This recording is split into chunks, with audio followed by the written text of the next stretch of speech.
Le TGV marocain est sur les rails, du moins pour les essais, avant son lancement l'été prochain.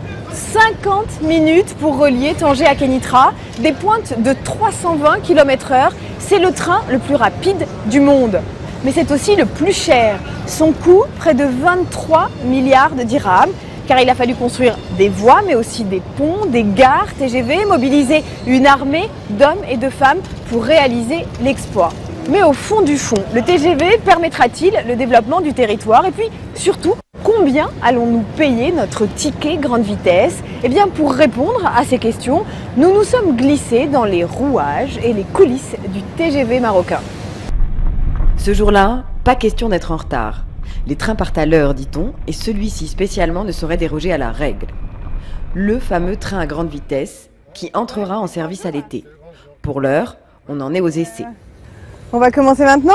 Oui. Oui, il faut qu'on vous donne un gilet, un casque. Une équipe de télé dans le train à grande vitesse, une première au Maroc.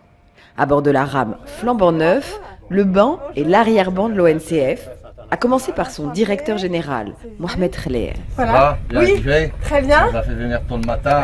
Parfait, on a la chance de pouvoir assister aux essais, donc... Très bien. Pendant que les officiels officient, les opérationnels peaufinent leurs réglages.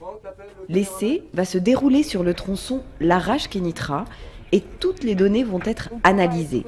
Depuis les roues et jusqu'au toit, ce train est bourré de capteurs électroniques, un véritable concentré de technologie. Ici, on est sur la partie expertise voie, donc qui reçoit des informations depuis certains nombres de capteurs qui se situent en voiture, sur les bogies de la rame d'essai. Donc on a les schémas ici d'emplacement des capteurs, des capteurs accélérométriques. Des essais menés conjointement avec la SNCF qui exploite le TGV en France. Là, les chaînes d'acquisition remontent les informations sur ces ordinateurs-là, qui sont traités via des graphiques, qui nous donnent des graphiques, et ces graphiques sont analysés en temps réel par un expert de géométrie de voie qui compare les enregistrements qu'on a pu faire en basse vitesse par rapport aux enregistrements qu'on fait en vitesse. D'accord. Cette rame d'essai est un véritable laboratoire. Ici, on teste la grande vitesse en conditions réelles. Les sacs orange lestés de plomb simulent le poids des passagers. L'espace restaurant, lui, est mobilisé pour la dernière réunion avant l'essai. La routine, du moins en principe. Alors, le briefing, c'est une opération très importante dans le système d'essai. Et donc... Mardi 3 octobre 2017, avis journalier d'essai, donc 276 X40 version 1. Nous avions une ouverture du domaine à 8h et une fermeture à 19h30. Le domaine a été ouvert à 7h42.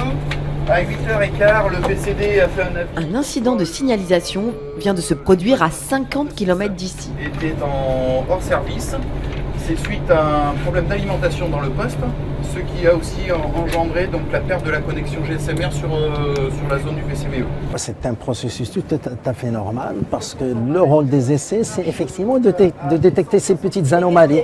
On a eu un petit pépin de la signalisation, c'était plus lié à un problème de transmission de données, tout simplement, et c'est normal entre le sol et le bord. Donc, effectivement, ça n'a pas fonctionné. Chaque jour, il y a des petites choses comme ça et ça permet de déverrouiller un peu le système. Problème résolu. Enfin, le train s'ébranle. C'est parti.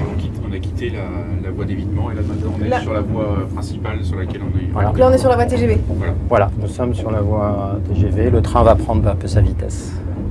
1,8 sur un appareil, donc rien d'extraordinaire non plus. Nous circulons à 130 km/h. Bien reçu. 130 km/h. Là, on est à 130 km/h. On est à 130 km/h. La vitesse est volontairement limitée. Les essais se font par paliers, plus 20 km/h à chaque fois. Ah, 160, c'est assez rapide. C'est le 320 qui est plus long. Puis, bien évidemment, ça dépend de la configuration de la voie quand on est en... 160 km/h atteint. Bien reçu, Franck. Nous sommes à 160. Donc là, on est à 160. Voilà, donc on est à la vitesse de l'essai. Toute la marche, on restera à cette vitesse. Et on vérifie techniquement, effectivement, que tout est OK. Techniquement, ça roule. Mais je n'oublie pas qu'aux avant-postes, un humain commande la machine. Interdiction de filmer la cabine pendant qu'on roule. Je ne pourrais poser qu'une brève question au conducteur de la rame. Quand on est conducteur de train, de passer de 160 à 300, Ça fait quoi?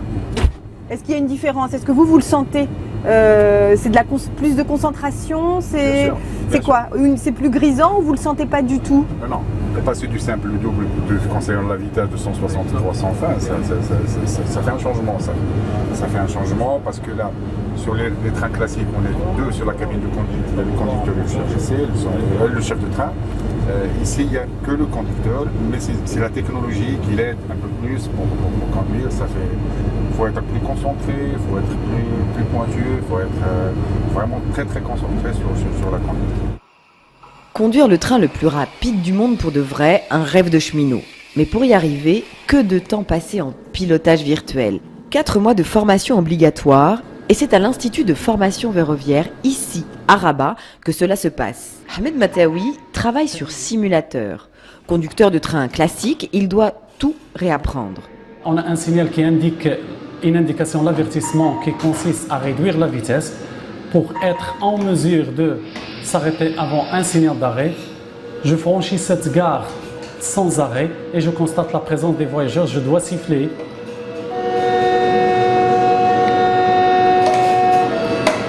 Conduire un train à grande vitesse, ça n'a plus rien à voir. Par exemple, fini la signalisation classique sur les 210 km qui relient Tanger à Kénitra. L'électronique remplace l'observation visuelle, impossible à exercer à cette vitesse. On roule à 320, c'est difficile d'observer les signaux. Donc je dois immobiliser le train. Pourquoi? Parce que je vais entrer en communication avec la gare. Voilà la procédure d'immobilisation de mon train. Puis le signal ne s'ouvre pas. Je dois contacter la gare au moyen de la radio. Au bout du fil, non pas le chef de gare, mais le formateur. Oui, conducteur de train de 3. À droite.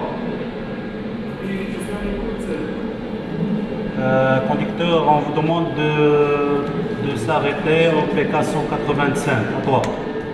Le grand Manitou, ici, c'est lui. Mustafa Aleski a pour mission de former 54 conducteurs. Lourde responsabilité, car il lui faut gérer à la fois de l'humain et de la haute technologie. Manipulateur de frein, manipulateur de traction, le train virtuel, l'indication de vitesse, le système d'exploitation OTCS. Et en même, si vous voyez, le stagiaire, elle est même filmé. Mais un bon conducteur de LGV, c'est quoi en fait? Quels sont les critères qu'il doit remplir? Il doit avoir au minimum 5 ans de conduite des trains conventionnels, c'est-à-dire à 160. Il ne doit pas avoir de faute ou bien d'erreur liée à la sécurité. Et il doit répondre aux prérequis arrêtés qui sont évalués sur simulateur. Avec la grande vitesse, tout change. La conduite, les rails, les locomotives, les wagons. Dans ce centre de maintenance à Tanger, 12 rames à très grande vitesse attendent sagement l'été pour entrer en service. 60 techniciens les bichonnent et les entretiennent, car pour l'heure, on les fait quand même rouler sur des lignes classiques. Forcément, ça donne du travail au directeur de la maintenance et à son équipe. Ça va? Ça va. J'ai constaté ici, voilà, une chasse-pierre qui a eu un choc à cause de la circulation. Et maintenant, je suis en train de remplacer la chasse-pierre. Ouais. C'est un choc qui a eu lieu pendant le roulage de la rame en essai, c'est ça? Pendant la période d'essai. D'accord. Voilà. Donc là, on a